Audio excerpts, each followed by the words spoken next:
Pocket Fiction by Steve Cook. The Grass is Always Greener, Part 1. It all began when Gerald Merryhew discovered that intelligent cows tasted better. Merryhew's farm had never been a large one, 2 fields sandwiched between other, much larger farms. But he lived simply, despite receiving a hefty legacy from his father. While others had moved onto the newfangled milking machines, Gerald, perpetually clothed in tweed trousers and jacket, liked nothing more than to roll up his shirt sleeves and personally milk every cow.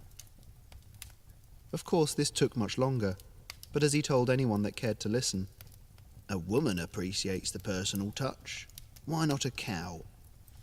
Deirdre, Gertrude, Diana, Erin, the list went on, a dozen in all, and as he visited each one, they would chew the cud quite peaceably as he subjected them to the local gossip. Each one masticated steadily as Gerald regaled them with the story of who was seen shinning down Mrs. Peakin's drain pipe, or whatever rural titbit caught his fancy. The fact that he never received a response from any of them failed to worry him. Life changed course for Farmer Merryhew one morning, as, stood in front of his grubby bathroom mirror, he happened to glance out of the fogged-up window. His hand, caught in the motion of scraping a blunt razor casually along his jawline, froze in place, then lowered, leaving the last few greying bristles to their business.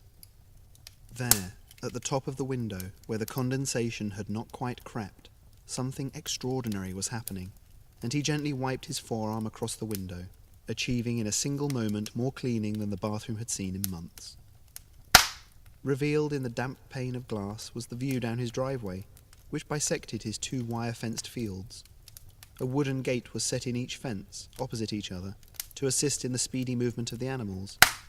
Currently, his cows were stood ruminating in the left-hand field, while the right-hand field held a dilapidated milking hut, the compact refrigeration unit for storing the milk prior to sale, and a small vegetable patch.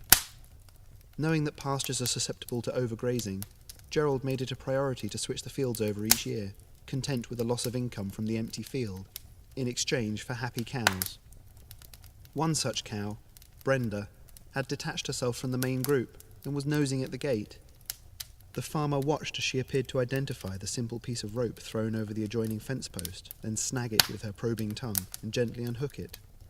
Then, with something approaching guile, she pulled the gate open just enough to escape, then closed it behind herself, hooking the rope back over. Frozen to the spot, Gerald looked on in horror as she trotted into the driveway.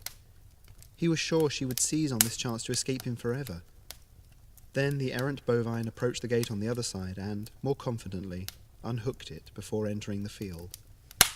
By the time Farmer Merryhew got to the gate himself, the black-pied Frisian was carefully munching on the grass, apparently not aware of the stir she had caused.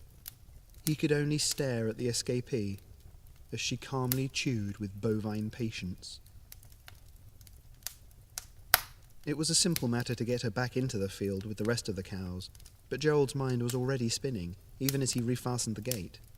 The day's milking was, for the first time, conducted in eerie silence, as his mind fairly crackled with possibility. That evening found him fastening a second piece of rope to the gate in addition to the first, and setting his alarm clock slightly earlier.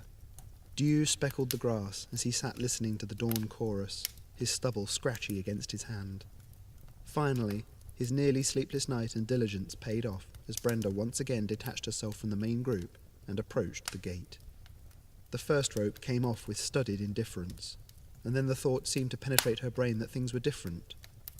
A snuffling investigation ensued, and within a minute the second rope was also dangling loose, the gate swinging open to permit her exit. The farmer's eyes narrowed. To be honest, he wasn't even sure this was abnormal behaviour for a cow. He knew enough to keep them as good company, but the actual nuts and bolts of their physiology was a closed book to him. One hurried trip into the village later, and Farmer Merryhew was back, armed with a proper metal latch for the gate. Once again, the milking was achieved in total silence, but if they noticed, the cows chose not to pass comment. The following morning brought only further revelations, as Brenda once again conquered the new opening mechanism in mere seconds, and so a kind of strange rivalry began between cow and man.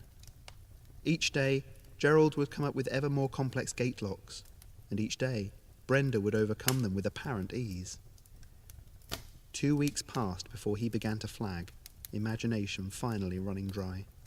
One morning, Gerald awoke early, as was now his habit, and went to sit and watch Brenda take down the most recent effort, a monstrosity of wood and metal that required her to hold down 3 paddles simultaneously and tongue a recessed button. A mug of coffee steamed between his hands as he waited for his challenger. A skin had begun to form on the now cold coffee when he finally realized something was wrong and went to investigate. He hopped over the gate and saw immediately that the other cows were grouped strangely around something on the ground. A hard lump seemed to settle in his stomach. The black and white haunches separated to reveal the corpse of Brenda. Distraught, he checked her over, but nothing could be done. She was cold. He shed a tear for his worthy opponent, then climbed into his old flatbed truck and drove it into the field before dragging the meat into it. The rattling contraption, bottle green where it wasn't rusty, made some quite horrific noises as it wound down towards the village where Matheson the butcher waited. This was, of course, not the first time this had happened. Other fondly remembered cows had passed on, destined to be shared out by Gerald. Matheson took the choicest cuts for his shop, while the farmer travelled to several houses like a carnivorous Father Christmas, leaving packages still oozing vitals on doorsteps and in grateful hands. The grisly job completed, Farmer Merryhugh returned to his house and primed the oven, intending to enjoy his last memories of the cow who had given him such pleasure. Into the oven went potatoes and parsnips for roasting, fresh carrots from the veg patch went into a saucepan, and a fillet steak was soon sizzling in the pan. The plate heaved with the weight of food on it, and his steak knife made a satisfying noise as it sawed through the steak. That first bite was to be Gerald's undoing. As his teeth closed on the hunk of meat, the juices released from it seemed to explode on his tongue, more delicious than anything he had ever tasted. It was truly divine. In his mind, there could be only one answer. Brenda's unusual intelligence had caused some change to take place in her body, some fundamental alteration. The revelation was like the Titanic's prow, piercing the fog on the way to destiny. Suddenly, his path was clear.